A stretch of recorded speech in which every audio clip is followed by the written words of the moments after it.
Hey, what's up, everybody? This is your boy, the dope ass dude, and thank you for being here tonight. I am really excited about tonight's podcast and about everything that we're going to be talking about tonight, and especially about my guest, Jacobi. This guy is extraordinary and super inspiring, so I'm happy to have him on the show. So you already know, if you're not subscribed to the YouTube channel, if you don't mind going ahead subscribing to the YouTube channel, and while you're there, go ahead and click on notification so that you can be notified each and every time a new video is uploaded to the site. And then also, while you're there, go ahead and click on like so that this can be shared with others just like you. Now, you already know you can watch this podcast every Monday night on Facebook, LinkedIn, X, and YouTube. Again, that's Facebook, LinkedIn, X, and YouTube. And also, you can listen on the go. If you're unable to catch it on Monday nights, you can always catch it on Apple Podcasts, YouTube Music, Spotify, and iHeartRadio. Again, that's Apple Podcasts, YouTube Music, Spotify, and iHeartRadio. And then lastly, if you aren't following me on Instagram and TikTok, if you don't mind following me on both of those platforms, I can be found at the Dope Ass Dude Podcast. Again, that's the Dope Ass Dude Podcast. And you can follow me on Threads if you're out on Threads, the Dope Ass Dude Podcast. And just a couple of little things in regards to Jacobi. You can follow him on IG at Jacobi Sold It. Again, on IG, that's Jacobi Sold It. On Facebook, you can find him at Jacobi Winslett. Now, and if you are in the Oklahoma area and you are looking to purchase a home, you can always catch Jacobi. You can contact Jacobi at jacobisoldit.com, and there you can find all his information, where his Facebook, LinkedIn, Google. Give him a Google review. You can even get his telephone number to reach out to him. So I'm really, really excited about having Jacobi on the podcast. I came across this guy's page maybe about a month ago on Facebook, and I checked him out, and he's a young guy, but this guy is so inspiring because he is already like fastly making dreams come true, and he's doing some extraordinary things there in his area in Oklahoma. And then I know that he is destined to go further than that state line. So I'm really excited about seeing his future and hearing everything he's going to share with us on tonight. And I'm going to go ahead and bring Jacobi on now because I think he'll do a better job at sharing who he is than myself. Jacobi, what's going on, man? What's up, man? Thank you for having me. Absolutely. Thank you for being here. How you doing? I'm doing great. It's been a long day, but all is well. I'm happy to be home and happy to be here. So I'm doing well. How about you? Absolutely. I'm doing good, man. I'm doing good. And just letting y'all know, Jacobi let me know he gave up some popcorn at the Thunder's game tonight to be here on the podcast. So I did.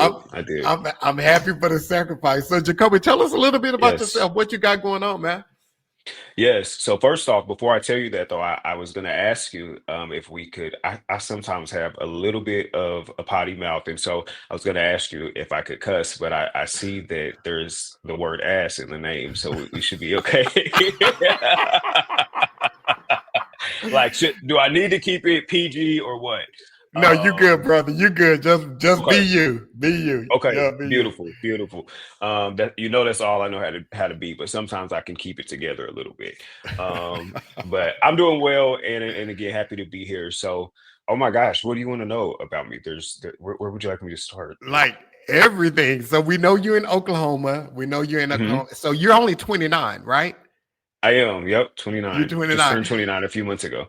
Okay. So well, we got to jump a little bit here. So I was on your page today, and we're just Oh, gonna share because we want everybody to see where you got mhm. started and everything. Sure. And I came across this picture, right? So, so it's Uh-huh. a comparison of you 10 years ago, well, 11 years ago now. So tell us a little bit about what this picture is all about. Sure. So, obviously, you said this at the point of when I posted it. This was a 10-year picture, and it's not uncommon for you to see kind of like a side by side before and after on my social media, just because I did have a pretty drastic weight loss journey a few years ago. And so this is not one of those. I wasn't too, I was still a little slim in 2014. That's good to see. But this particular one was more so just about, this particular one was more so just about my life. And in 2014, I had just graduated high school that year, not college. I had just graduated high school, and probably about, if I guess, at the time this picture was taken, probably about 3 months ago. And I was working at 7-Eleven. 7-Eleven was like my first real job while I was in high school. And I continued working there while I was in college, just kind of trying to figure out what exactly I wanted to do. And so at that particular time, I honestly thought, I don't know why, but crazy me as an 18, 19-year old, I guess even 20-year old, I thought that I would be at 7-Eleven like long term. It's kind of like a long but cool story, but um, previously the 7-Eleven stores that are in Oklahoma were owned by like a completely different owner than the 7-Elevens everywhere else. So essentially all 115 of the Oklahoma locations were owned by one guy, like a franchise. And anyways, I only tell you that to say he was really, really good to his employees. And so as a 19-year-old, I was making just shy of six figures. I was making 98,000 a year. As a store manager at 7-Eleven. And so I thought, I was like, okay, this is what I'm going to do. And of course, the profit sharing and that type of thing was all so good. And profit sharing, 401k, all of that good stuff was so well that I knew multiple people that when they retired from there, they retired a millionaire. And so as a young guy just trying to find my way in life, I hated school. Still do today. But so that's what I thought I would be doing. And then they announced, and it was just before my 21st birthday, I remember. And I'm so glad, obviously, today that it played out this way because I can't imagine still being at 7-Eleven. But at that time, that was what was going on.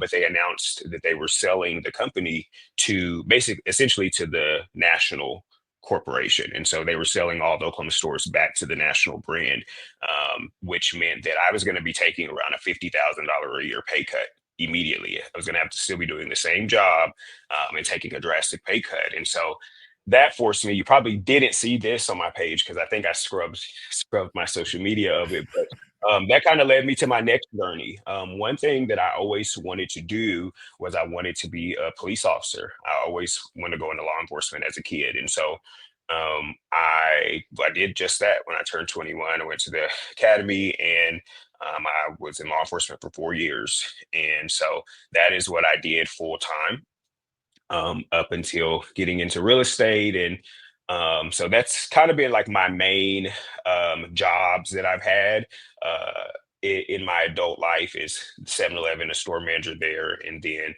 law enforcement, and then obviously now real estate. I did own a janitorial company too. I owned a commercial janitorial company for 6 years. I know. My people who know me, they often joke like, "You've done everything. Like, how have you been like in law enforcement? You've had a janitorial company." And so I do feel like I've done a little bit of everything, but um, I'll tell anybody starting that janitorial company was the best thing I could have ever done because it allowed me to be able to live comfortable, and it also allowed me to be able to figure out exactly what I wanted to do. Like at the time when 7-Eleven announced that they were selling their company. And so because I was able to leave there, still provide for myself, still pay my bills.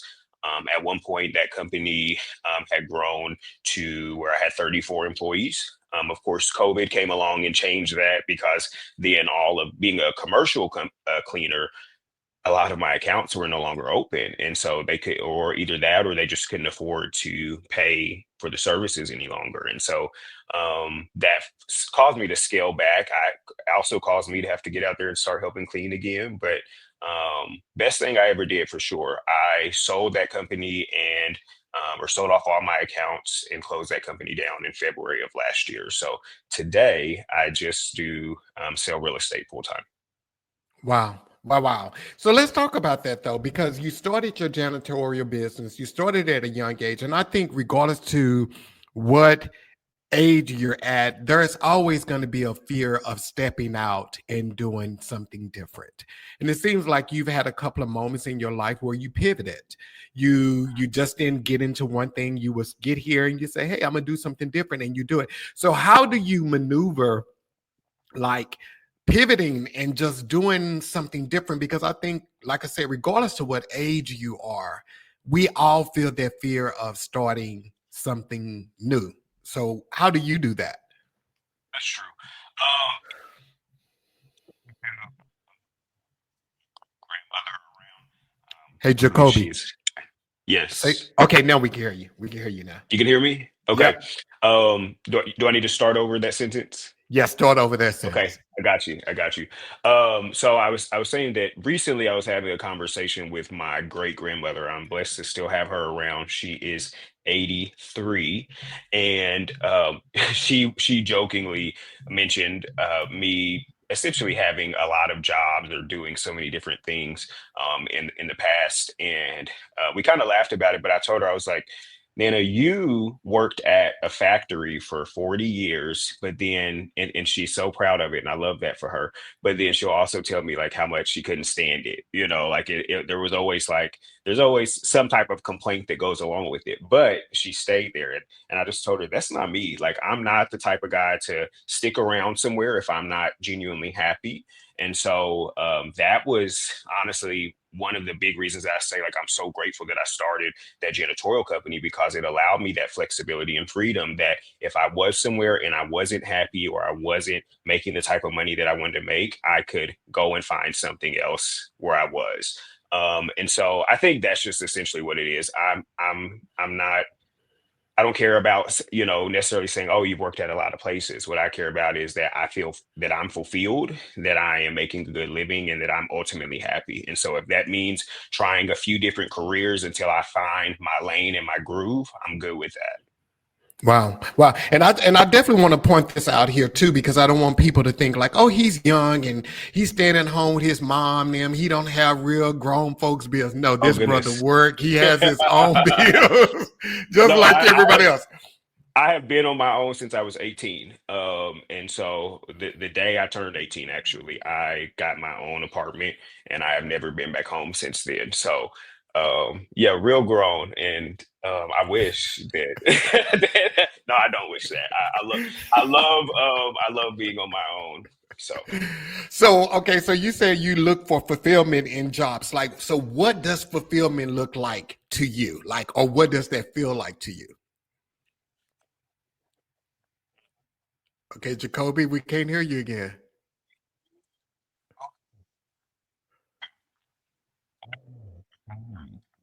no, Say something else. something. Can you hear me? Yep, can hear you. Okay. Um, all right, tell me if I go out again. But today fulfillment looks a little bit different than it did back then.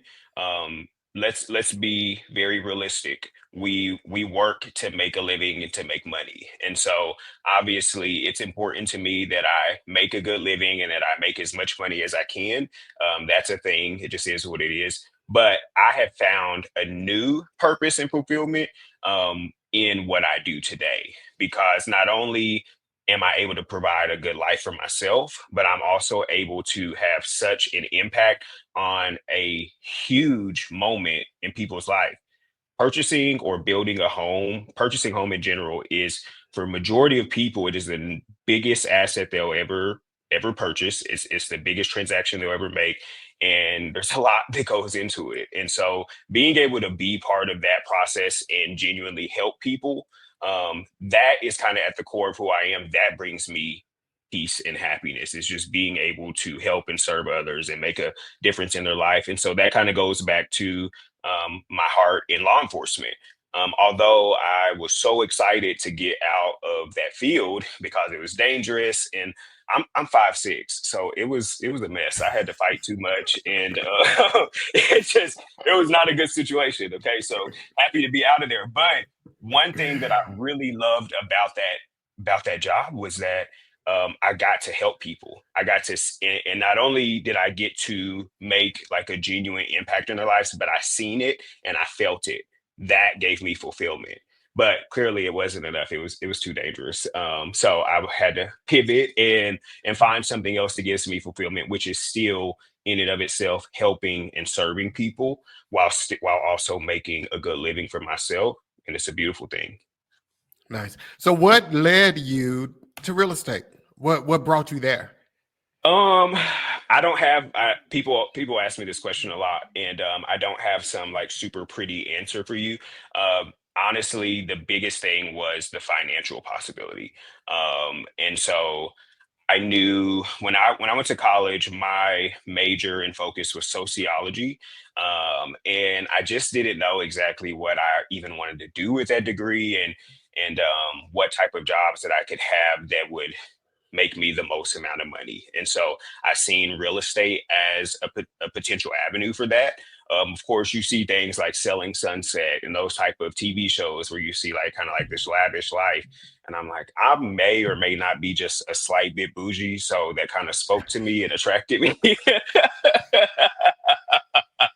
I was like, okay, I need that car, I need that bag, I need those things. And so honestly, that's what it is. It is 100%. It was the financial possibility that is what made me interested in real estate. It's not because I love houses. I'm not somebody who just sits on Zillow and looks at houses all the time. Even before I got in real estate, that's not me. So it wasn't like, oh, I just love houses or I love real estate. Of course, today I've grown a love for it now after doing it for almost 2 years full time, but that's not why I got into it. And even still today, that's still not my answer. But what initially attracted me was absolutely the financial possibility. And I have to say too, like I think that attracts most people to get into real Absolutely. estate is the financial potential and the freedom and all of that. I think that attracts a lot of people. But the reality is it is incredibly hard. It is hard to be successful in this field. It requires a lot of work and it requires a lot of grit that most people just simply don't have. And so I have a ton of friends that are in the field, obviously, and not many of them do as well as I do. And if you ask me why, it's because I don't stop. Like I am always grinding and making it happen because that's what it requires. Especially in my role here, I have a beautiful opportunity where I sell exclusively for a pretty large builder here in Oklahoma City. And so I sell all of his homes and all of his development. So thankfully, I have two assistants that kind of help keep my life on track and organized and manage the chaos. But it's a lot. It's not easy, but it's so worth it for sure. So, okay, so let me ask you this here. So I Mhm, respect your transparency of how you say you got in it for the money. Hey, it is what it is. mhm, But mhm, once you got in there and when you look at mhm, your social media, you can see that there's been a shift a little bit. You love it. You can see the love in your presentation, how I mhm, mean, you up here hugging your clients and everything, showing mhm, up with flowers and all of this other kind of stuff. So you can mhm, see the shift that mhm, now you like love what you're doing. mhm. What was the turning point?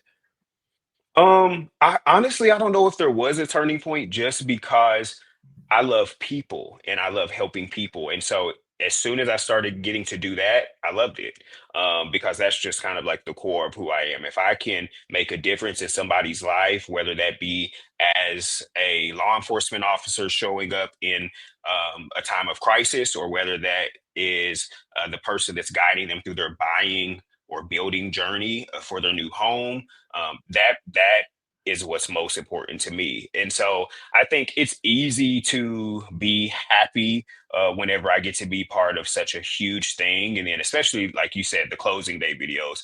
I made a video referencing the other day the fact of like I know I post those often where you get to see the excitement that of what is closing day, and you get to see the hugs and the flowers and the gifts and all that fun stuff.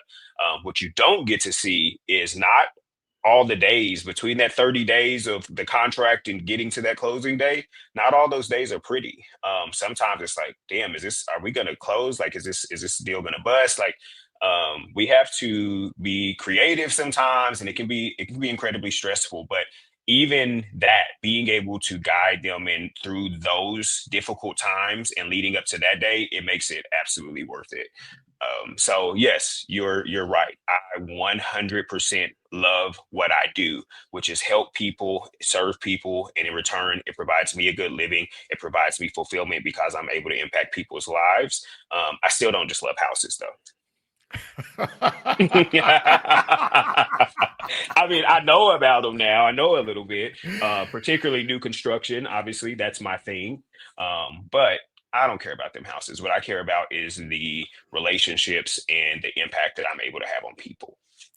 Okay, so let's talk about so and okay, because you have like, I mean, and I really urge anybody that is looking to purchase a new home, whether you're in Oklahoma, wherever you are, check his page out because he gives out so much information in regards to whether to get a new house, a pre-existing home, or whatever. He gives out so much information. So like, what advice would you give someone that's looking to purchase now? Would you tell them to buy a direct from a builder, or would you tell them to get a pre-existing home?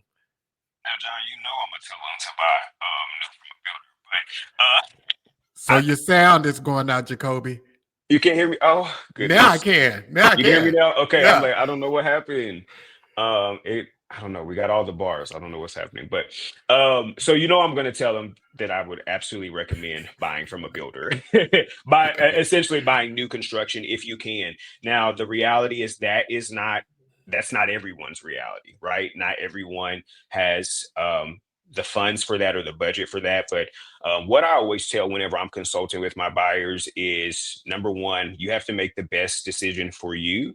And if that is staying within your allotted budget that you know is going to be comfortable for you as far as your monthly mortgage payment, things like that, for a lot of people, that may be a used home initially. That may be a pre lived in home or, excuse me, so, but for others, if you do have the budget for it, of course, it's always a good idea to purchase new construction for multiple reasons. But one of the biggest ones is just the peace of mind and the low maintenance aspect of the fact that if your HVAC system goes out, that's a $10,000 or more repair in a lot of cases that you're not going to have to come out of pocket for because it comes with a warranty. And so, just the fact that beyond everything being brand new, and you don't have someone else's kind of gross, but toenail clippings or something in the carpet. You know what I'm saying? Like those are things. Those are things that someone like me who's a germaphobe, I think about, and I'm like, okay, cool. No one's ever used this bathroom before, like things like that. So beyond those type of things, if you're weird like me, it really is ultimately the peace of mind that comes with knowing that, hey, if something goes wrong, there's a warranty that's going to take care of it. You also get a lot of times builder incentives, which is nice, whether that be paying for your closing costs or buying points off the interest rate so you can have a lower monthly payment.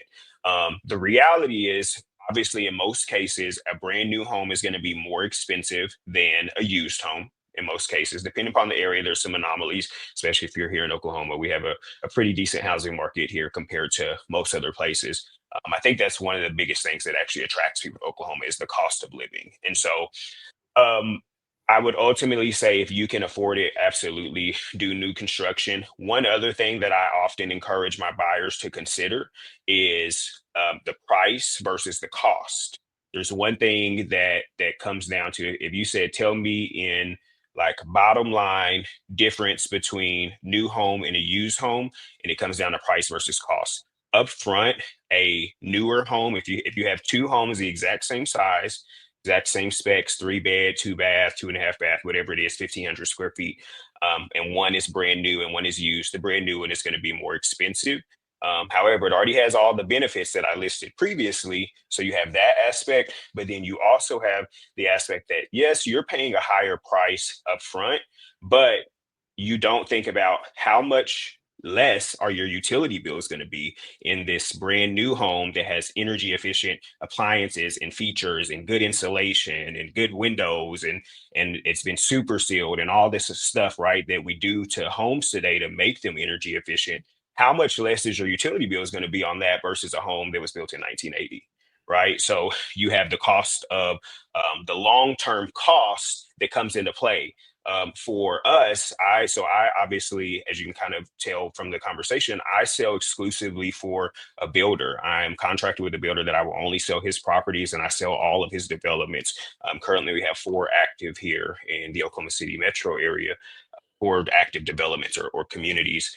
And for us, on the average home, with the energy efficient features that we have compared to a used home, someone could save on average of $300 a month just on utility bills alone.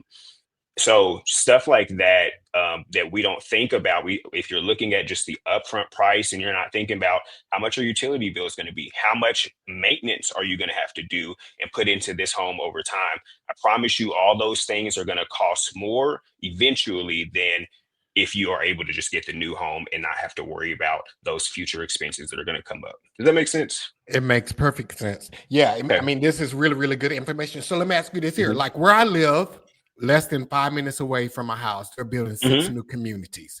6 new Okay. communities, all different builders. How do you know which builder to go with? I would say definitely shop around the same way that you would if you're purchasing a car.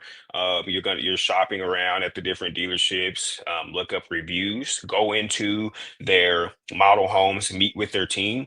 I mentioned earlier that I have 2 assistants that work on my team, and they kind of help me make the magic happen. One thing that I stress to them often, particularly here, I know you're in DFW area, and I'm not familiar with their market, but what I am familiar with is the market here. And one thing I stress to my people is there's competition around us. Obviously, there's other builders in the area. There's other people selling and building and selling new homes. We're not the only ones. And the reality is, not only are we not the only ones, but we're using a lot of the same products.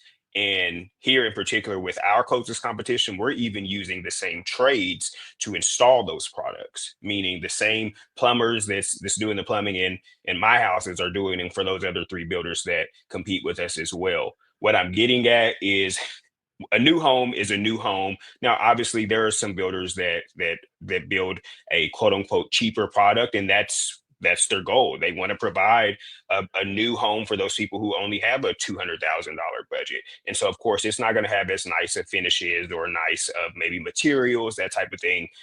But for the people that we compete with, we use a lot of the same products, same traits. So what makes a difference and sets us apart is you. It's me. It's my assistants. When people walk in the door, how do you make them feel?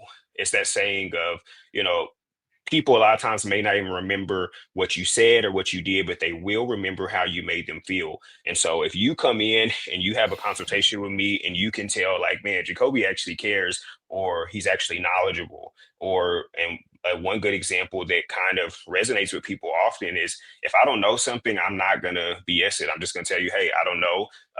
First time I've heard that one, but let me get the answer and I'll get back with you. If people know like, hey, this is a genuine guy, he knows his stuff, I can trust him, then I think that kind of makes the difference. And it also, one big thing for me personally is building rapport with my buyers. I want to build a good enough rapport that when I reach out to you to follow up and figure out what we're doing when we're moving forward, that you feel some type of obligation to respond to me. And so I think that it really comes down to obviously researching the builder. I would look at their Google reviews, request their specification sheets and compare them. What type of products are they including in their home? And then what is their staff like, especially if you're doing a new build with a builder, because that means you got to deal with these folks for us, build time is 5 months. I know for a lot of people, sometimes it's like a year. So however long that time is that it takes to build your home or get to closing, 5 months, a year, whatever that is, you have to deal with these individuals. So are they professional? Are they honest? Are they prompt when you have a question? Are they getting back to you? Those are all things that I would consider. So, Jacobi, at your Mhm. homes, does your assistant have fresh baked oatmeal cookies and freshly squeezed lemonade? You know I, what? I Not the just walked out the lemonade. door. I just walked out the door. Not look. We don't have the lemonade, but you know what we do got? We have wine, we have beer, we have soda, water. No, we don't have fresh lemonade, but every now and then Reba is one of my sister's name. Every now and then she'll bring some cookies or cupcakes or something, but there is always snacks in there. Hey, You I'm just just take saying. you're pushing it just a little bit with the fresh lemonade and all that. Hey, I used to go to model homes just for decorating tips, and I always liked the fresh baked cookies and the drinks and that kind of stuff, even though I wouldn't Let buy me the ask you house. this. When you went into those model homes or open houses, whatever it was, were you upfront with the folks and told them like, "Hey, I'm just here for decorating tips and your snacks," or did you say Absolutely, anything? absolutely not. I got the cookies and I looked around and I even grabbed the pamphlet and I left. And they never heard from me again. I'm all about Did they reach out to you? I think so. Yeah, I do think so. Yeah, if I Okay. remember correctly, they did reach out. Okay. So yeah, that was been You know that years you know ago. that's that's one of the big things for um people in sales, whether you're selling houses or cars or boats or whatever it is. People do not follow up. And I can't tell you how many new clients that I've gotten because they're like, I was dealing with so and so, but they just, they never got back to me with the information or they never followed up. Um, I am huge on that. I'm prompt on that. Customer service is big time for me because my business operates typically or essentially by referral and social media. Obviously, you can tell that I run a lot of social media ads and I have some strategic marketing for that purpose. But customer service is big when you can provide such a good experience for people during that process. They will tell other people about it, True. and that has kind of been one of my quote unquote like secrets to success beyond having good work ethic and being disciplined, obviously focusing on customer service and ensuring that I'm giving my buyers the best experience possible. It makes all the difference because then when they're talking to their homegirl at work and they say, "Hey, I kind of need to get a new home," they're gonna say, "Call Jacobi," and that's what happens. And so that has really been a game changer for me, focusing on that aspect of it. Again, the home is the home, and it's pretty damn similar to the other builders down the street, if we're being honest. But I am what make the difference for my buyers. You and the chocolate chip cookies that when you break it, the chocolate pulls apart. So everybody Okay, in so I'm gonna go. Oklahoma, I'm gonna get some chocolate chip cookies for open houses this weekend. fresh baked, fresh baked. Well, I, Okay, if I'm the one that got to bake them, they're gonna probably gonna be burned. I'm just gonna tell you now. It's not good. so let's talk about like interest rates. Okay, well, before we get to interest rates, so I saw one of your videos, you stated like get with the lender and then they can Hmm. tell you like if your credit score is up to par. Because like right now, credit scores is super important when you're buying a house. Hmm. So talk a little bit about finding a lender. Sure. So in the video you're referencing, which there's actually multiple videos where I reference that because it's such a huge thing. I can't tell you the amount of times that I've met with a client or a buyer for the first time, and I'm in doing discovery, so I'm learning about them, figuring out all the things of their wants and needs and whys, so that obviously I know how to best guide and direct them with this home buying or throughout this home buying journey. But that I'll say, well, what budget are you want to stay within? What's a comfortable monthly payment? And I'll have people say, "Oh, I don't have a budget." And so I'm like, "Well, does that mean that are we a millionaire? Like we have unlimited funds? Like what did that mean?" Because everybody has a budget. Even the millionaire has a budget. And so um you can find yourself kind of wandering aimlessly if you don't take the necessary steps prior to going out and looking at homes. The number one step that you need to take beyond connecting with a real estate professional, whether that be a realtor or whether that be a sales rep or sales agent with a builder, Your number one step beyond that should be connecting with a lender, because a mortgage lender is going to be able to tell you not only, number one, can you even purchase a home right now? Because some people think like, oh yeah, I can buy a home, and then they apply and they realize like, no, I actually need to pay some debt off first, or I need to file my taxes from 2 years ago.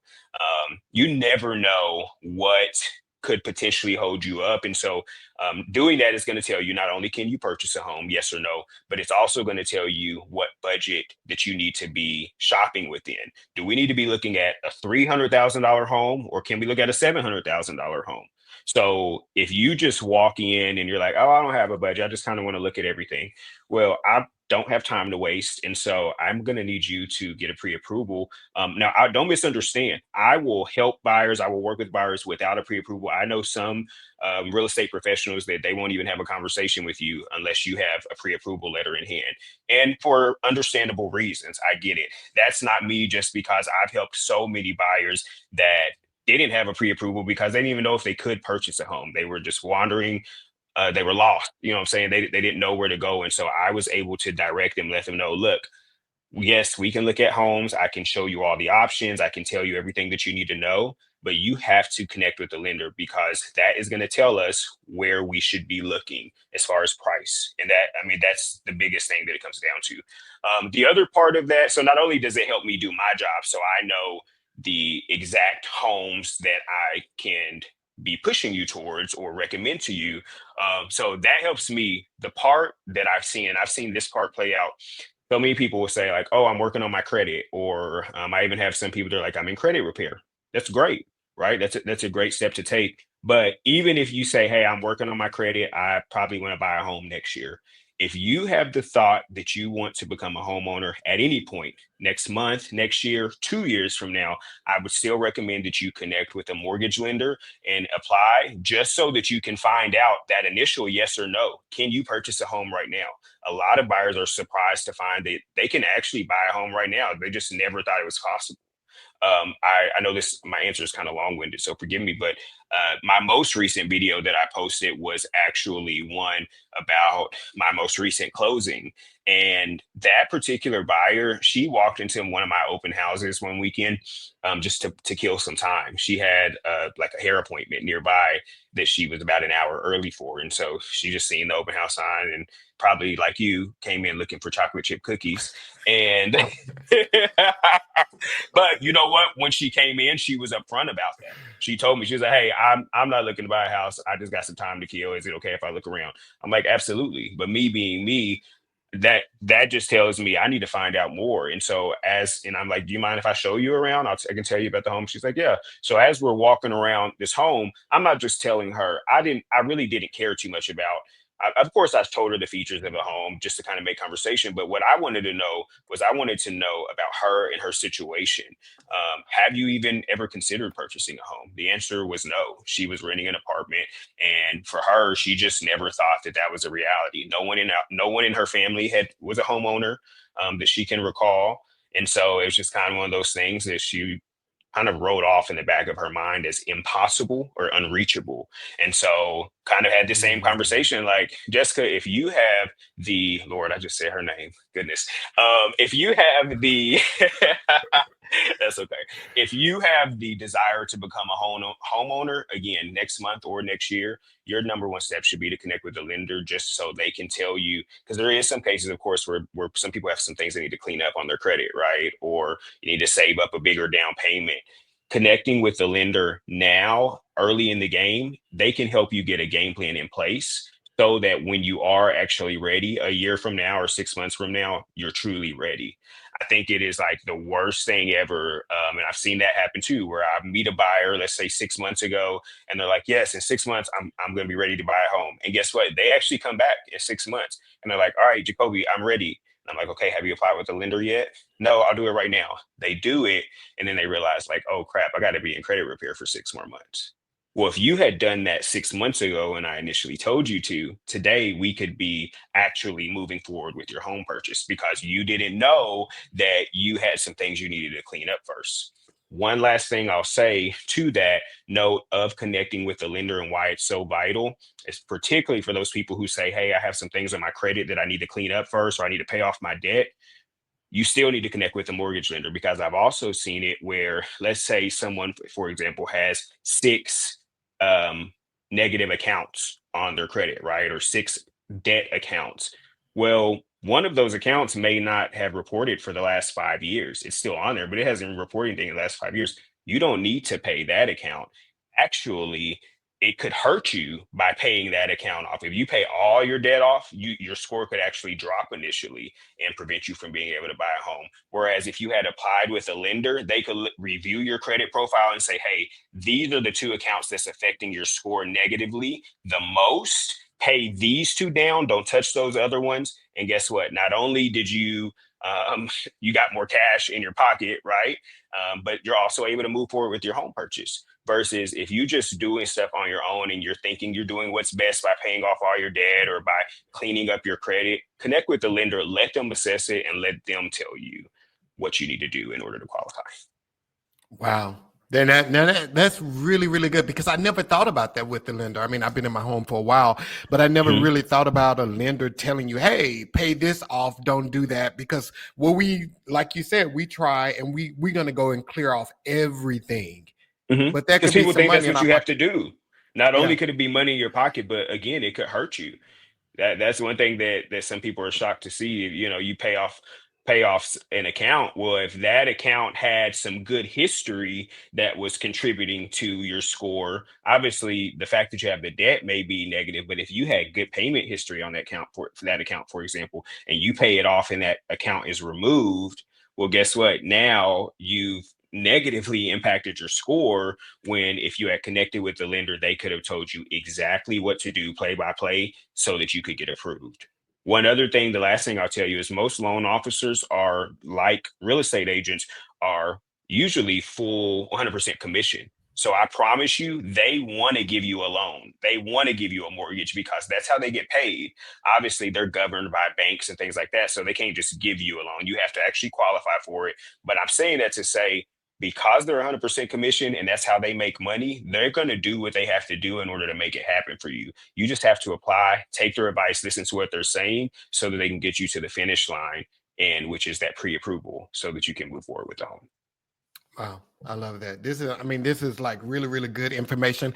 Casal Mhm. said, following up can mean the difference in standing out and being just another business. The experience and follow up matters. I agree with you. He was talking about in regards to when you asked me, did those model homes that had the chocolate chip cookies, if they followed up with me? 100% right. It absolutely makes a difference because most people just don't follow up. And so something so simple, right? If you say you're going to do something, do it. But moreover, if we haven't written out a purchase agreement or a contract, my job is not done. And so I'm going to stay on it until it is. I think that comes to with a lot of people just aren't organized. I will be very honest with you and tell you, hopefully none of my clients are watching this because then I'll be telling on myself. But I can't tell you the amount of times that I'll reach out to someone. And of course, I'm like, hey, I just thought of you today. I just want to see if you have made any progress on whatever it is that it is they need to make progress on, right? And they have, to them, it's like, oh wow, he thought of me. Well, I didn't really just think of them today. My CRM popped up, and the reminder I set 4 months ago to check on Susie at the end of February popped up today, and I reached out. But in her mind, I remembered her. I thought about her. She's important to me. That makes the difference. And so for me, on my back end, of course, I do really care about her, but I have a lot of clients. I'm fortunate enough that I have leads on average of 10 new leads a week.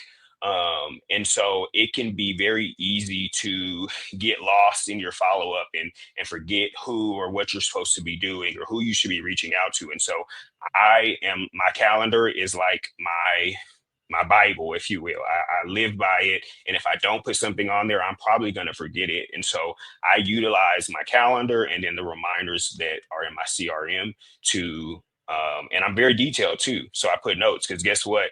If that pops up today and says, hey, follow up with Susie, I might even be like, who the hell is Susie? If it was 4 months ago, it's because again, I've done so much since then, talked to so many people. So I can go back, look at my notes from when I spoke to her and be, I have to credit my time in law enforcement for this. Of course, you learn really good report writing because you have to be incredibly detailed. And so that has been very helpful for me because I can go back, and because it was so detailed, I know game play by play what we did, what homes we looked at, what was holding her back, so that I can be prepared when I call her today and be like, "Hey, how's Jacob doing? Your son, whoever, and have you done X, Y, and Z? And is this still happening?" Because I took those notes and I set the reminder and I follow up when I said I was going to. Wow. So, okay, so let's get back to your grind because you said you're always grinding. How do you Uh-huh. stay so focused on your grind? Like, and I'm asking this because I know that we have people that are passionate about things and they're trying to get Mhm. their business, everything off the ground. But it seems like there are distractions there. Life, kids, family, whatever happens. How do you tend to stay so focused on your grind?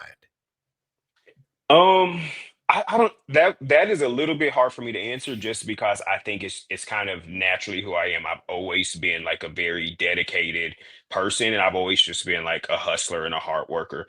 But I guess if I had to like pinpoint something, obviously, like I said earlier, I like to live a good life. I like to make a good living, and so um, obviously, money motivates me, and especially being 100% commission. If I wake up tomorrow and I decide I don't want to do nothing today, I can do that. But guess what? I'm also making no money that day. So that's the beauty of entrepreneurship or any type of entrepreneurship where you are self-employed or where you're 100% commission and you work for yourself. I can wake up and say, do I want to try and make $50,000 today, or do I want to lay in bed and make no money? Well, obviously, I want to make the 50,000 today, and so that motivates me to get up and keep going because I want to make sure that I can still eat 5 months from now. Thankfully, I'm a planner and a saver, and so if especially in this world, in the real estate market, you never know what could happen. The market could crash, rates could fly up even higher than they are. Knock on wood, but something, you never know what could happen. Something drastic could happen, and I may not get paid next month. And so that motivates me, ensuring that number one, I have a good life today, but also that I have security in the future, which means having a nice savings. And so, yeah, I think that's what my answer would have to be. Okay, so we know you are passionate about money. So we're gonna put whatever these people desires and their goals are. Look, I don't know, John. Sorry to interrupt you. I don't know No, you're what you thought I fine. was gonna get on here and say, but like, I'm gonna keep it real with you. It's not that I love houses and I just love working every day. I'm passionate about making a good living, and it does make a difference, of course, when you enjoy what you do too. I really enjoy what I do, and so and it has rewarded me a really nice life, and so of course I'm motivated by that. I don't foresee myself ever doing anything different than real estate. Um, so. But the funny thing about it, and I appreciate you being honest about wanting to make money because I think a lot of more people need to be honest about that. We want to say, oh, well, and I think ultimately we do want to help people. I think that's Sure. but we want to make money with it. And a lot of times we're looking for ways to help people and not to make money. And I think that's where we go wrong because you can be thirsty for money. And when you're thirsty for money, it's going to keep you working, it's going to keep you hustling, it's going to keep you thinking. But when you are trying to help people, helping people tend to it can slow us down at times because we're looking at results. Are people liking our posts? Are people coming out to our events? No, well, how can you make money with 5 people at your event? I think that's how people need to start thinking. So I think that's really good how you're thinking about that. I'm a stranger, and that's like I'm honest. Jacoby, I'm you out lost. again. Now we can hear you. Okay. I'm just saying like that's my real life, and I'm always going to be honest about what my motivator is. Um, so yeah, but you know what? I don't know. I think that being like dedication and consistency is something that I don't know if I should call it a gift or what, but it's something that kind of comes natural to me. It's not difficult for me. Once I decide something, like it's not hard for me to stay committed to it and stay on track with it, especially if I have an end goal in mind. And obviously, end goal of dedication, consistency in this world is that I continue to be able to eat and continue to be able to live a good life. It can even apply to my weight loss journey. I lost 140 pounds naturally, no surgery, no medication, no anything. It took 2 years, but I was consistent with what I said I was going to do. And a lot of people just lack discipline and consistency. So I don't know how, I think because it comes so natural to me, it's difficult for me to answer sometimes. Like, how do you do that? How can you mimic that same thing? I'm not sure how to teach it per se. Yeah, yeah, and that's. I mean, I love the honesty. I think that, and I Hmm. think that's what we need to all like really apply a little bit more and become a little bit more dedicated and consistent in our own grinds. Because I know, again, like I said, there are going to be people that are watching this and they're going to look at you and they're going to say, "Oh, well, he's young, and oh, he's this, and I'm this, and I got this, and I have all of these responsibilities." But once you commit to something and you see yourself at the end of it, it's easier to work towards getting to that place that you see yourself at. And I think that's where a lot of us, we want to find excuses as to why we can't have what we want. But no, you can have whatever you want if you put the work in it. Whatever you want, you're spot on. I think one of my recent videos that did really well is I was talking about. I think I heard it playing in the background earlier, actually. But it was talking about.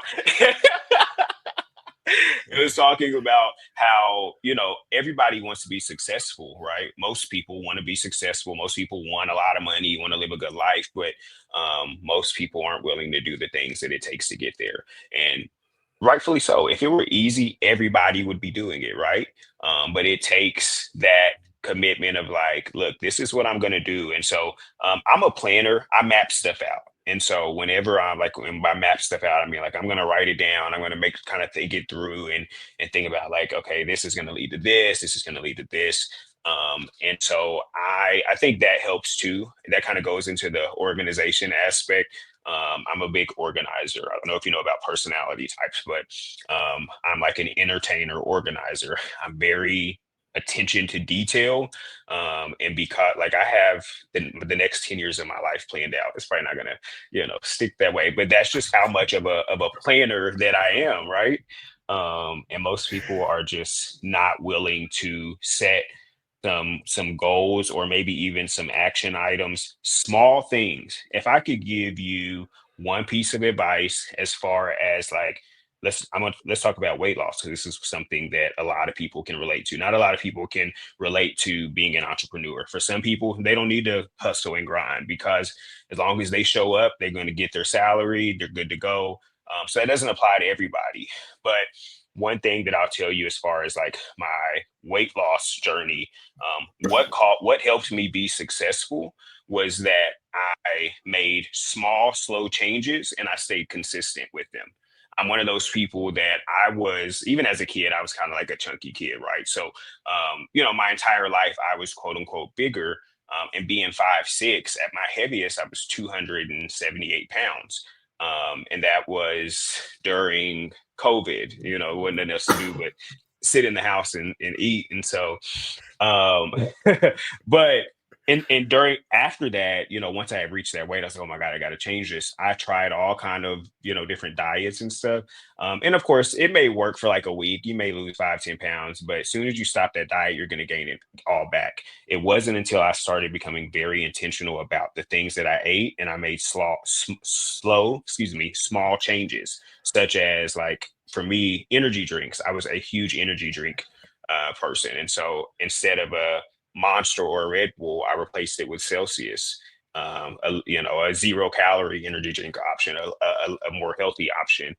To where eventually today, of course, I don't drink any, but I still ate like shit. I ate whatever I wanted, but I stuck with that one thing. I did not drink Monster or Red Bull. So, and as time went on, I would add a new thing. But whatever I added, I stayed with it and I stayed consistent. So be intentional about what your goal is and make small, slow changes to lead up to it. Yeah. And I love that. I recently read the book Atomic Habits. I recently read Mhm, it, and it talks about that in the book. And it talks about like we can make goals, but what is mhm. your system for maintaining it once you reach it? We can set the goal to lose 5 or 10 pounds, and then we'll lose the 10 pounds. But how are you going to keep those 10 pounds off? Because if you don't have a system, you're going to gain those 10 pounds back. And then I also loved how you said you would go, you're not going to drink red books, and then you would add something on it. In the book, it talks about that stack habits, I guess, where you're just adding things onto it.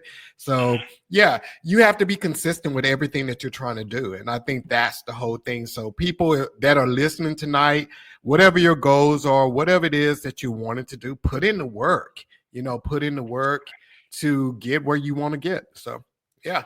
So Jacobi, what last word do you have for us tonight? Other than you're going to have chocolate chip cookies moving forward. I'm gonna have Fresh. chocolate chip cookies moving forward. I would tell you, as you said in the beginning, and I appreciate that plug. If you are in the Oklahoma City area and you are looking for a new home, I would be honored to guide you through your buying or building journey.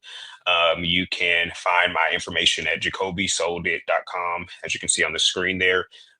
But as it relates to just the overall topic of what we discussed today, like you said, whatever your goals are, be very specific about them and commit to being intentional. And don't. I think a lot of times it can be easy to get overwhelmed with the larger picture, right? If I say, "Hey, my goal is to become a homeowner," or "My goal is to make 6 figures this year," okay, that sounds good. But what are like the? It takes a lot of small action items that's going to eventually lead you there. So start small. You got the 100,000 at the end, right? But what can I do today and stick with and be consistent with that's going to lead me there eventually? Because it doesn't happen overnight, and if it does happen overnight, it's probably not going to last very long.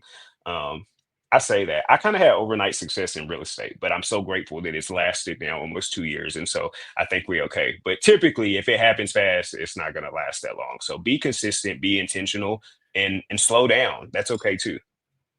Wow, I love that. So, guys, it has been amazing having Jacobi on here tonight. Please go out and follow him on Instagram and on Facebook. On Instagram, he's Hmm. Jacobi Sold It, and on Facebook, Hmm. he's Jacobi Winslett. So, go out Hmm. and follow him on both of those platforms. Look this brother up, and if you have family members in Oklahoma, tell them to see this dude. He got you. He got you. So, everyone, thank you for tuning in tonight. You have something you want to say, Jacobi? I was gonna say my very shameless plug is that I pay a $300 referral fee. So seriously, if you know someone that's moving to OKC and you tell them about me and they say, "Hey, so and so referred me," I'm gonna get your contact information and I'm gonna pay you $300 when their house closes. So please send them my way. I'd be honored to help. Wow, I need to find some folks in There you Oklahoma. go. Find some folks to send them to me. I would love that. Actually, I would love that for me and for you.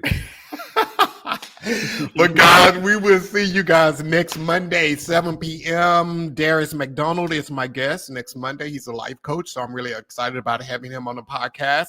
So we will see you next Monday, 7 p.m. Central Standard Time. And again, Jacobi, thank you so much for coming on here, brother. Have a great evening. Peace, everybody.